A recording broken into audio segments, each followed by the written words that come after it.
নমস্কাৰ সকলোকে আজি সানডে আৰু লগতে আজিৰ পৰা আৰম্ভ হৈছে সামাৰ ভেকেশ্যন গতিকে ৰাতিপুৱা দেৰিকৈ উঠা হ'ল আৰু উঠি পেলাই এতিয়া ভাবিলোঁ ৰাতিপুৱা খাবৰ কাৰণে কিবা এটা বনাই লওঁ এইফালে পানী পিঠাকে বনাই লৈছোঁ অকণমান কিবা কিবি সকলোবোৰ দি আৰু মিলাই আপোনালোকে জানেই আৰু এইবোৰ বনাই খাবলৈ তাৰপিছত মা দিব এনেকৈ মই তো বনাই খাই দিলোঁ তাৰপাছত বাকী কামখিনি কৰিম লাহে লাহে আৰু তো আজি গৰমটো যিহেতু ৰাতিপুৱাৰ পৰা বহুত বেছি পৰিছে সেইকাৰণে ভাবিলোঁ মায়ে ৰাতিপুৱা আনিছিলে ক'লা জামু তো ক'লা জামুখিনি এনেই খোৱাতকৈ বোলো অকণমান জুচ বনাই খাওঁ তো তাৰ কাৰণে মই নিমখ চেনি আৰু নেমু এনেকৈ ৰেডি কৰি ল'লোঁ তাৰপিছত গুটিখিনি গুচাই পেলাই সকলোবোৰ পেষ্ট বনাই লৈ পেলাই তাতে এনেকৈ আৰু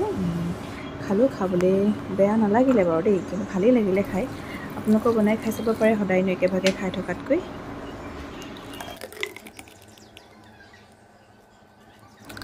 এতিয়া মই আকৌ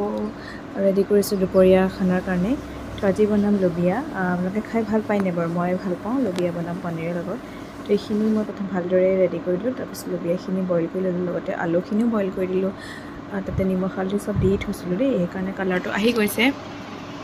ইয়াতে আৰু এইখিনি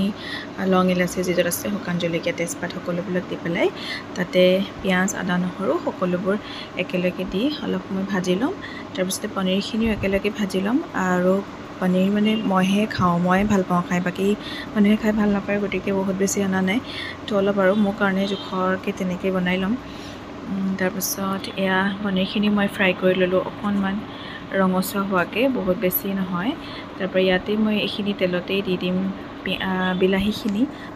ধুনীয়াকৈ ভাজি ল'ম যাতে মানে কোমল হৈ গোটেইটো হেৰি হৈ যায় আৰু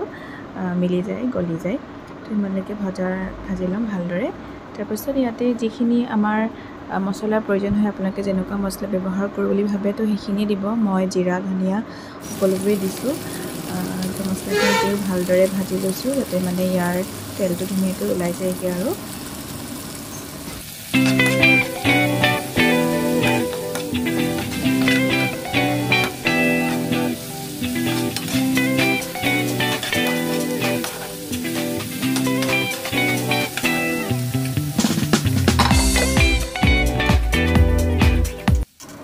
তেনেকৈ ঢাকন উঠাই উঠাই মই দুবাৰ তিনিবাৰ ভাজি ল'লোঁ তাৰপাছত ইয়াত মই এতিয়া সেই বইল কৰি লোৱা লবিয়া আলুখিনি মই দি দিলোঁ আৰু মছলা বহুত বেছিও দিয়া নাই কাৰণ ইমান গৰমত মনো নাযায় বাৰু তাৰপাছত তেনেকৈ এইখিনি ভালদৰে লৰাই ইয়াতে ভাজি ল'লোঁ তাৰপিছত আলুখিনি অলপ অলপ ভাঙি দিলোঁ তাৰপৰা ইয়াতে পানী দি আৰু উতল আহিবলৈ দিলোঁ তাৰপিছত পনীৰখিনি দি পেলাই মোৰ লবিয়া ৰেডি হৈ গ'ল আৰু খাব পৰা আপোনালোকে যদি ভাল পায় তো তেনেকৈ বনাই খাই চাব পাৰে তেতিয়া কেতিয়াবা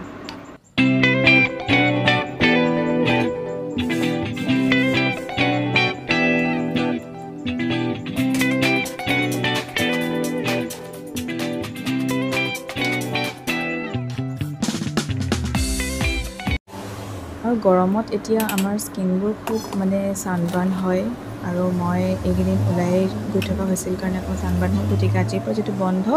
অলপ কেয়াৰ লওঁ বুলি ভাবিলোঁ তাৰ কাৰণে বেচন আৰু পিঠাগুড়ি মিলাই ল'লোঁ তাৰপাছত এটা বিলাহী এনেকৈ ৰুকি পেলাই মানে পূৰা মিহিকৈ দি ল'লোঁ আৰু তাতে দিলোঁ মই অকণমান নেমুৰ ৰস তাৰপিছত গোটেইখিনি একেলগ কৰি মুখখন ভালদৰে ধুই আহি পেলাই সেইখিনি সানি ল'লোঁ আৰু সানি ভালকৈ সানিব আৰু মাছাজ কৰি সানিব যাতে সেই পিঠাগুড়িখিনি মানে স্ক্ৰাবৰ কাম কৰিব এইখিনি বেচনখিনিও স্ক্ৰাবৰ কামেই কৰে আৰু শুকোৱালৈকে ৰৈ থাকিব এনেকৈ মই সানি ল'লোঁ যাতে মানে মুখৰ সেই ছানবাৰ্ণবোৰ আঁতৰি যায় আৰু অলপ হ'লেওতো কিবা এটা হ'ব মানে এইখিনি দেখিছিলোঁ এটা শুকাই গ'ল ধুনীয়াকৈ এতিয়া মই এইখিনি দিয়া মই তাৰপিছত আপোনাক দেখাই আছোঁ আৰু